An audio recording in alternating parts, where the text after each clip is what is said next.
Quiero comenzar el programa de hoy leyendo el comienzo de este primer libro de la actualidad de la Revolución Francesa, que dice lo siguiente. Hace poco más de 220 años, una imaginativa generación de ilustrados franceses se embarcó en la inaudita odisea de hacer, con una teoría filosófica, una revolución política más completa y comprensible que la monoteísta de Moisés. Pretendió dar un giro de 90 grados a la única relación de poder conocida hasta entonces por los hombres europeos.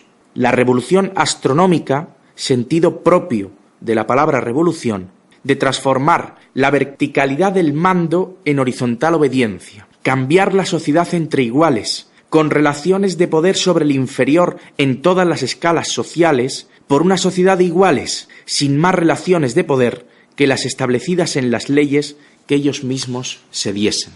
Este es el comienzo del libro de don Antonio. Está claro que la influencia de las ideas de la Ilustración en las conciencias, la filosofía del siglo XVIII, hizo posible que prendiera la llama de la revolución. Pero esto no significa que la revolución respondiera a un plan previamente trazado. No pudo ser un plan de nadie, como he escuchado decir a algunos de los catedráticos españoles que explican la Revolución Francesa. La revolución no respondió a un plan y, para contestar a esta idea de que los revolucionarios trazaron un plan que ejecutaron a la perfección, quería leer una cita de Tocqueville: nada más adecuado que la historia de la revolución para reconducir a los filósofos y a los hombres de Estado a la modestia.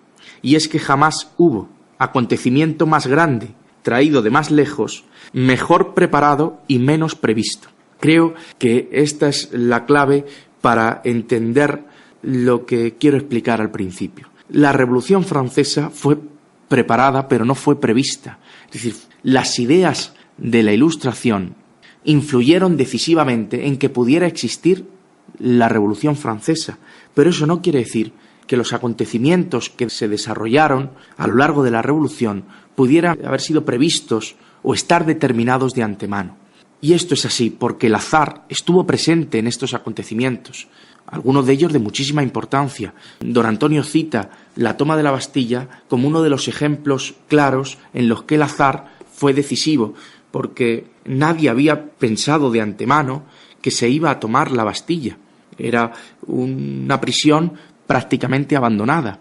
Y hay otros acontecimientos que tampoco pudieron ser previstos por nadie. Por ejemplo, la conducta de la aristocracia durante la Revolución Francesa.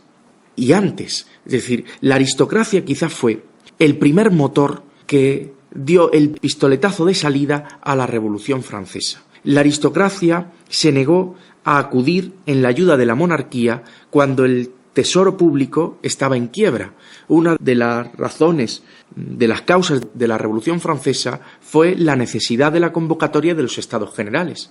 Se ve ahí la hostilidad de la aristocracia hacia la monarquía, que viene de muy lejos esa hostilidad, desde la Fronda, desde mitad del siglo anterior, del siglo XVII, que dejan caer a la hacienda pública francesa y le ponen a Brienne en el brete de tener que convocar esos estados generales que propiciaron la libertad de prensa, que exacerbaron las ansias de libertad y que fueron, en principio, favorecedores a la causa de la libertad política, y que luego se volvió tan en contra de la propia aristocracia que había propiciado esa situación. Y luego tiene otra conducta la aristocracia, que es que una vez que ya se han convocado los estados generales, se niega a aceptar el voto por cabezas y pide el voto por órdenes. Claro, en los estados generales estaba la nobleza, estaba el clero y estaba el tercer estado, que era la burguesía. Si se votaba por órdenes, la nobleza y el clero tenían la mayoría con respecto al tercer estado. Sin embargo, si se votaba por cabeza y el número de diputados del tercer estado se duplicaba, si la suma de la nobleza y el clero conseguía un número de diputados semejante al tercer estado, las fuerzas se igualaban, sobre todo teniendo en cuenta que la nobleza liberal, la que presidía el duque de Orleans, podía ser proclive y votar junto con la burguesía. Es decir, que la aristocracia fue el motor de la Revolución Francesa porque, primero, propició la convocatoria de los Estados Generales, que estuvo en su mano haberlo evitado, y, por otro lado, se negó al voto por cabeza, lo cual exacerbó al tercer estado y propició lo que se llamó la Revolución de los Abogados y la autoproclamación del tercer estado en Asamblea Nacional por parte de Sieyès, que tuvo la osadía de declarar la rebeldía fiscal. Dijo Sieyès, y aceptado, claro, por el resto de los diputados del tercer estado, que lo votaron por una gran mayoría. Pues declararon la rebeldía fiscal y se autoproclamaron Asamblea Nacional. Estos dos hechos solo se explican por la conducta de la aristocracia y es imposible que esa conducta pudiese ser predeterminada, prevista de antemano por ningún intelectual ni por ninguna doctrina de la filosofía del siglo XVIII. Por ejemplo, Tocqueville le da muchísima importancia a las ideas, a la filosofía del siglo XVIII. Dice que la filosofía del siglo XVIII es considerada con razón como una de las principales causas de la Revolución Francesa.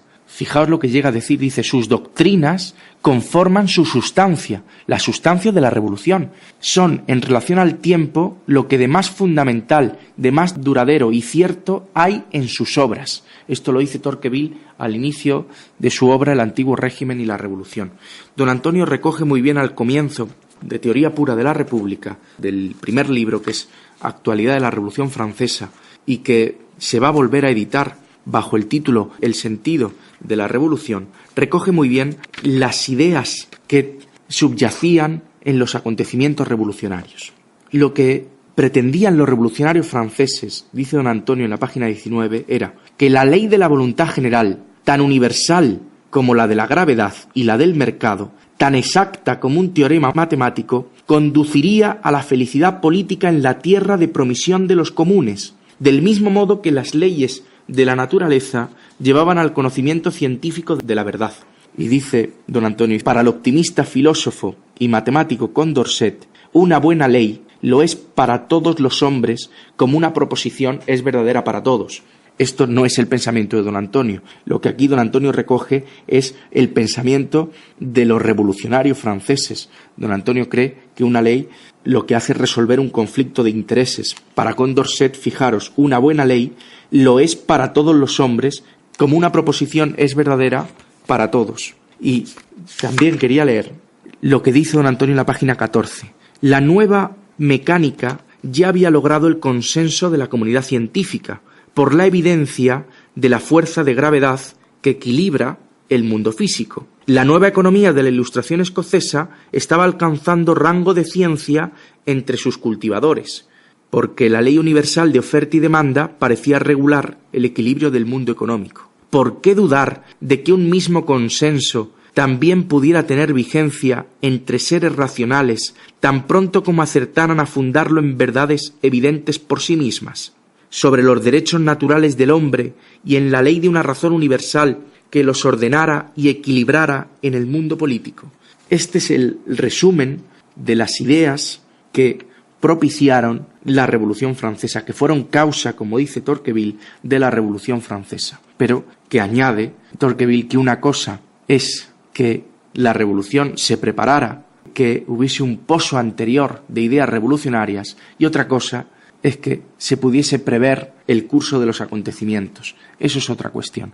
La verdad es que la Declaración de los Derechos del Hombre no era una idea nueva. La Declaración americana decía más o menos lo mismo, pero el efecto de la Revolución Francesa sí que fue distinto, porque trajo a las masas nuevas esperanzas de libertad política. Y esas esperanzas que trajo esa Declaración de Derechos del Hombre sea quizá lo más fecundo que trajo la Revolución Francesa, porque aunque fracasó en su realización práctica, tuvo éxito en la llamada a las conciencias. Quiero decir que las ideas de igualdad política, de libertad, esas ideas son eternas y podrán ser la semilla de nuevos sistemas políticos que se quieran fundar sobre la libertad política, pero su realización práctica fue un fracaso. Fijaos cómo lo expresa don Antonio. Cualquiera que fuese el resultado francés triunfase o fracasase en su propósito constituyente, el efecto revolucionario de aquella Declaración Universal, se refiere a la francesa, ya estaba no sólo conseguido, sino legitimado con el entusiasmo moral levantado en todos los espectadores, hecho este que para Kant fue constitutivo de la verdadera revolución. Pero fijaos lo que añade, dice, el fracaso total en su realización práctica no fue indiferente para la suerte política de las futuras generaciones del continente europeo, como no lo es tampoco para las actuales el conocimiento de las causas de aquella tragedia que malogró en el teatro de los acontecimientos las esperanzas de emancipación, no tan solo para el pueblo francés en particular, sino para todos los pueblos.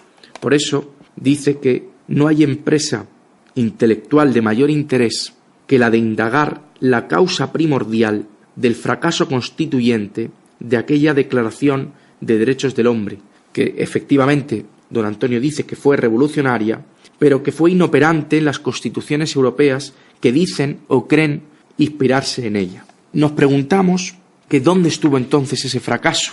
Lo revolucionario, dice don Antonio, era la nueva visión que produjo la Declaración de los Derechos Ciudadanos, la llamada a las conciencias, la onda expansiva de ese descubrimiento que conmovió de terror a todas las jerarquías y cancillerías de Europa, pero de esperanzas y de ilusión a los pueblos del mundo. Bueno, pues, ¿dónde está la razón por la cual en la realización práctica don Antonio nos da una explicación?